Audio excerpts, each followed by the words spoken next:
Hey guys, welcome to the Marketing Mavens podcast. My name is Emily Roman, and today we're going to be talking about reactivating a personal brand. By the way, this is episode 2 of my podcast. I'm going to leave the links down below so that you can check out all the things that we have going on. But today I wanted to talk about something that happens to service providers mostly. And let me know if this sounds familiar. If you are a service provider, most of the time you are worried about kind of like making sure that your clients are well, right? You're making sure that the results are being delivered. You are spending tons of time on ensuring that there is customer retention for your clients, because otherwise you would be in that feast or famine situation where one day you have a bunch of clients and you're doing really well and you're generating life-changing revenue, and then the next month a couple of clients drop and then you're screwed, right? And so because of that, one of the best things that you can do to avoid those type of things is to make sure that you are providing excellent customer service, that you're delivering an excellent or unforgettable customer experience, and that you're obviously showing results. And that equates to you putting your business on the side burner, and you don't really do the marketing that you're supposed to do for your business. And I am in a transition, or like a grow up stage of my business. So um, if you guys are new here, I have a digital marketing firm called the Foundry Collective. I am a fractional CMO and business coach. And most of the day, it looks like me being on meetings, making sure that we're creating really powerful strategies, sustainable strategies for tech startups, and just doing the thing, right? And I used to be a social media manager. I did the whole blogging, I did vlogging, I did copywriting, I did paid advertising. I basically did the whole digital marketing situation. And then I kind of like fell into the tech startup niche by being referred by one of my clients, my personal brand clients at the time.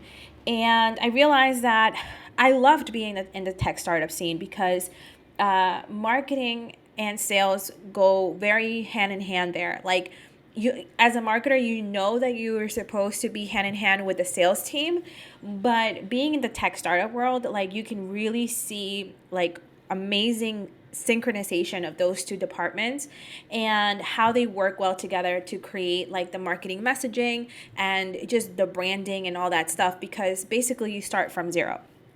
And I stopped taking personal brand clients because, to be honest with you guys, a lot of these business coaches and coaches out there don't really have the money to invest on a CMO. And that's what I am. And I didn't realize that I was that back then. But once I got into the tech startup world, I was like, oh my gosh, this is exactly what I love doing. And obviously, I was feeling burnt out because I was taking up the CMO role in businesses that weren't ready to really take somebody like me in there. I actually have a peer that we have weekly co-working sessions together. And she and I were talking about, initially it started because I was like, oh my gosh, you're a CMO for a personal brand, and that's what I'm looking for. I need something like that, or I need someone to help me kind of like brainstorm and just share ideas so that I can go ahead and execute with my team for my personal brand. And Rose was basically saying to me, like, you're not ready for a CMO. And that really hit me because I was like, oh my gosh, you're so right. And a lot of times when these coaches and things like that we work with, we go in and we put so much love into like their businesses and stuff like that we end up like becoming fractional CMOs for business coaches, and they're not even ready, or coaches and they're not even ready for that. So anyways, all this background story to tell you that, back in 2019, I had this calling, an epiphany, right? And I knew that I wanted to help online service providers elevate their business, because what I was seeing in the online space was this really dangerous and unhealthy view of what success truly means. And it didn't really match what I was doing.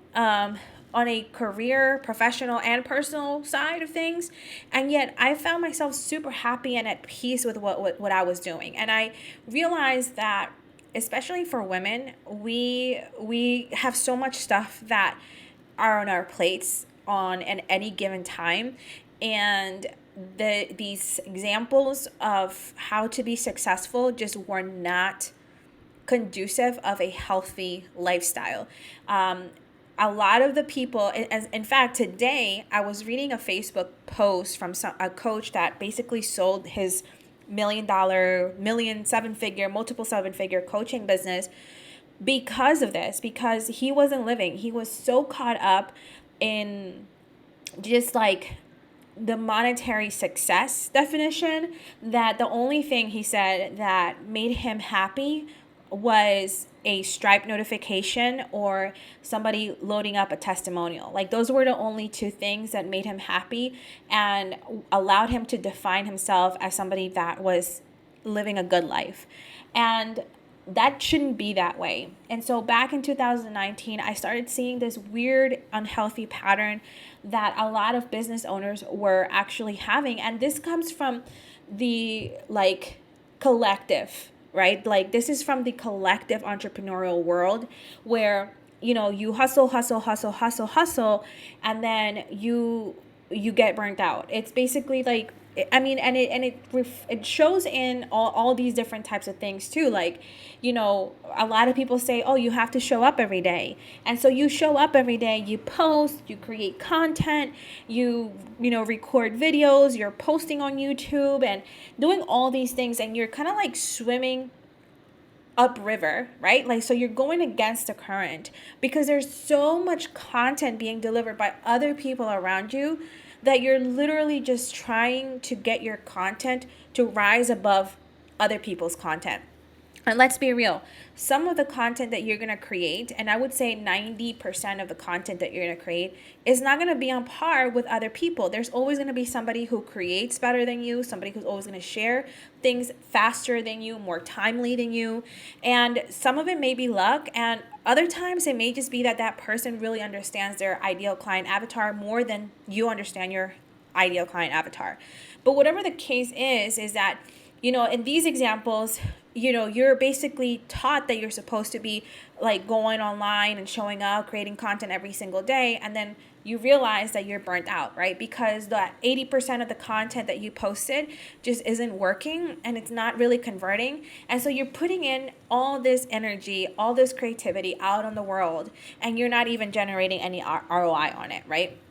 Which is why I really loved and feel blessed and super thankful to have had the experience of moving into the tech startup scene and really being able to command like multiple six-figure budgets a month on data-driven marketing, because data-driven marketing doesn't really care about the organic content marketing that you have, doesn't really care if you're putting love into content. They just want to know what the end result is and if there is an ROI on it. And that allowed me to like really take a look at my own personal brand and my marketing efforts and just say, wow, like I just need to like completely trash everything that I'm doing and start over and really sit back and look at your personal brand, at your business from a business perspective, and not really care too much about putting so much energy into content creation. Because if you are a service business, you have the ability to generate revenue at the same time that you're trying to build a business. And that is so unique, right? Because when you look at coaches, which is why I don't work with coaches anymore, like I don't market for coaches anymore. When you look at coaches whose sole thing is coaching and whose sole revenue is business coaching or coaching, whatever it is, they are completely reliant on their audience. And I'm just being completely real here. They're completely reliant on that particular audience. They're relying on their digital products, and they may not even have any revenue that they can actually depend on to like nurture or like fuel that marketing. Whereas if you're a service-based business, you can have revenue coming in from providing the service that you're rendering, And then using that revenue, whatever profits you have from that revenue, you can then insert into your marketing efforts. And now you have a number to play with, right? Because even if your budget's $100 a month for marketing, now you know that you have $100 a month to market your business. And now you can actually make better, more powerful decisions, more confident decisions on how you're going to use your marketing budget so that you can get the most bang for your buck, right? So it's being able to understand those numbers that, like, as a service provider, you have such a unique perspective because you're not really relying on building an audience to then generate revenue, because generating an audience, growing an audience takes a while. But once you get to a certain point, and this is kind of like, I know that I'm going all over the place, but stick with me. Once you get to a point where you are essentially generating significant amounts of profit that you can then insert back into your business as a marketing budget from a service provider perspective. Again, I have a boutique digital marketing firm. Then you can say, okay, well, my marketing budget is, hypothetically speaking, $5,000, right?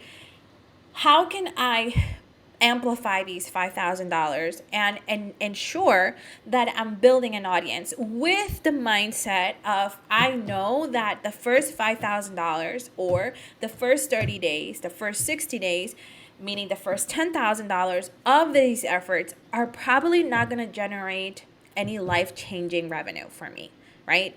And that was the question that I kind of ended up stumbling on, because I gotta be honest with you guys, I did try to do this back in, I don't remember, like 2019. I launched my personal brand. I launched the Prospect Pathfinder, which is my lead gen tiny offer or SLO funnel.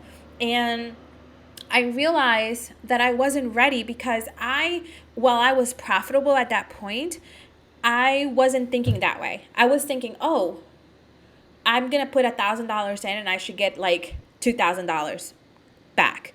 And that's not the way business works. There's so many people out there that are basically telling you these things and telling you that, like, if you put $1 in, you're going to get $2 back. That doesn't work anymore because of the iOS updates. And just because the market is matured, right? And so literally you have to learn to be a good marketer in order for your business to actually work. And if you don't have a budget to actually activate a personal brand, you're going to sit there and you better have time. Like, if you don't have the budget, then you sure as hell better have the time.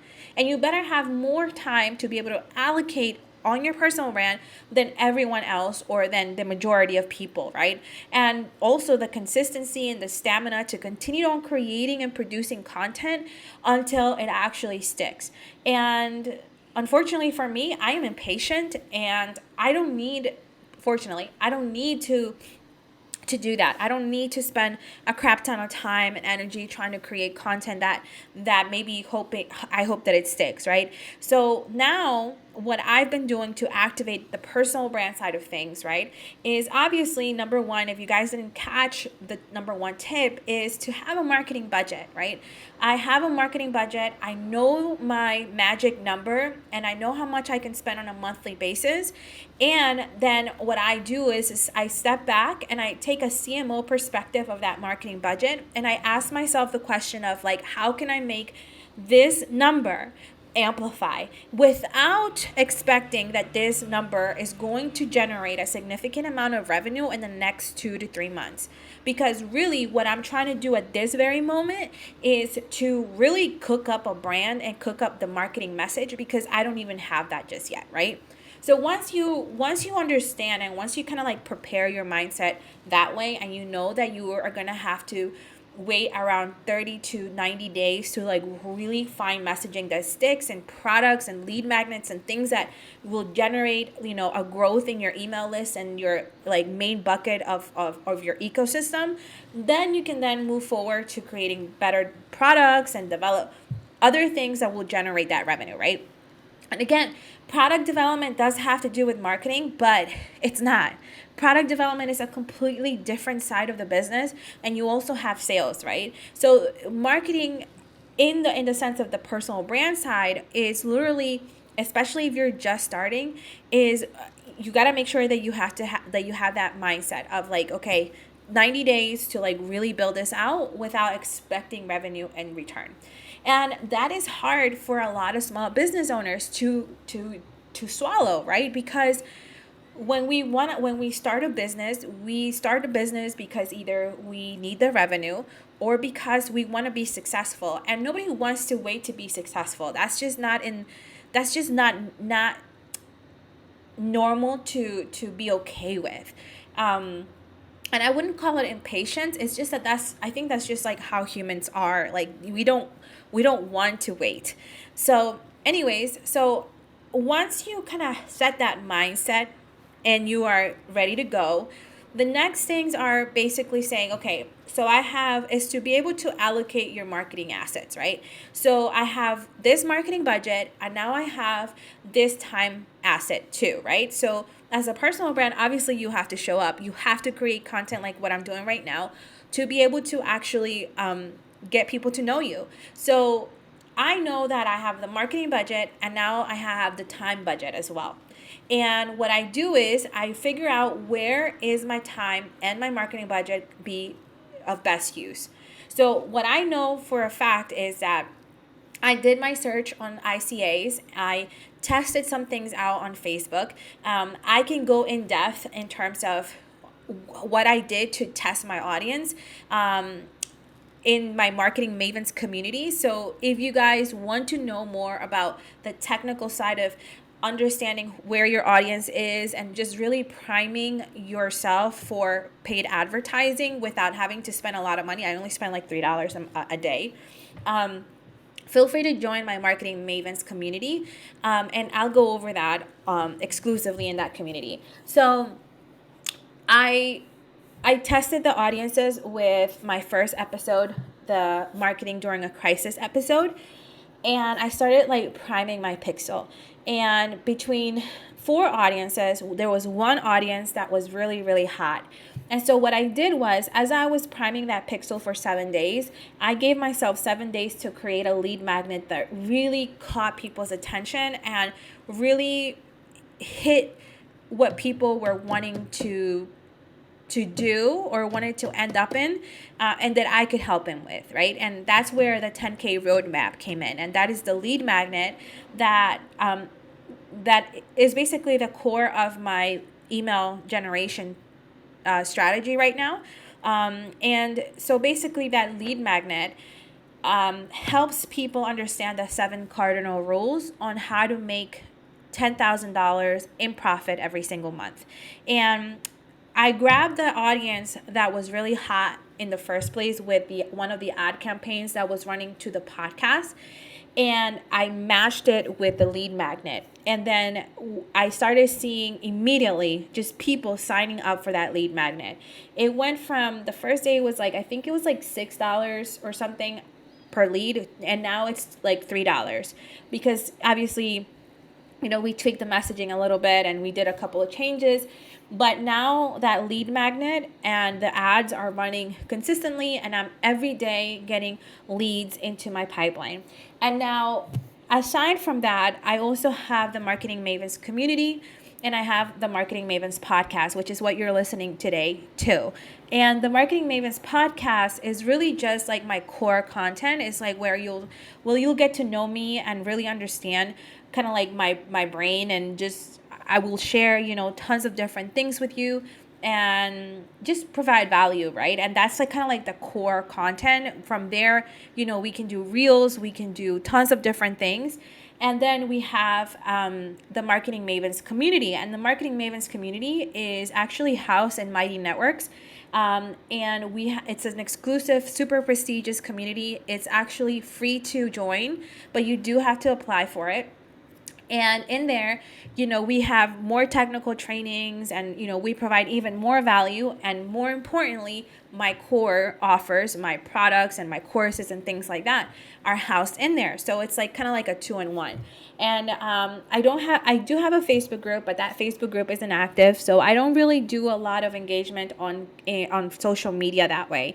My one-on-one engagement happens either on my course products, like my courses, or in the community, and that's it. And actually, the digital products will soon just have the digital products. I won't be actually having conversations in there, but I just do because that's just the way that I am. But anyways, so I have the Marketing Mavens community, I have the Marketing Mavens podcast, and then I have this lead magnet. And as I'm working on these things and just building it out, I'm not really worried about like pushing a bunch of content right away. I'm just making sure that I have the foundations and the pillars to be able to house content that really, really just changes people's lives, right? And that's where I'm at today. We have generated already over 400, almost 500 people since we started this. And the community inside the Marketing Mavens Mighty Networks application is still growing, and it continues to grow without me even like pushing the Marketing Mavens community, which is a really, really great thing. And I'm super, super excited.